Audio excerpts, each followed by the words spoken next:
अस्सलामुअलैकुम नाजरीन। कश्मीर में जब बहार का मौसम आता है तो इसकी खूबसूरती को मज़ीद चार चांद लगा देता है।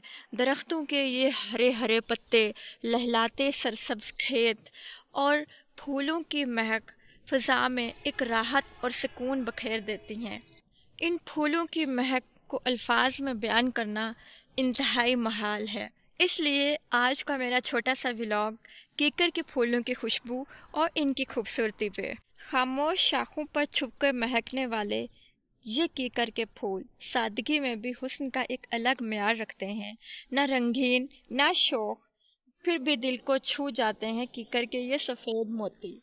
इन फूलों की महक रूह को सुकून देती है और फ़िज़ा को मोहब्बत और फितरत के सच्चे रंगों से भर देती है। जब दिल कुदरत की गहराइयों में झांकता है तब कीकर के ये फूल किसी गुलाब से कम नहीं लगते। इनकी खुशबू जैसे फितरत की खामोश दुआ। Thank you.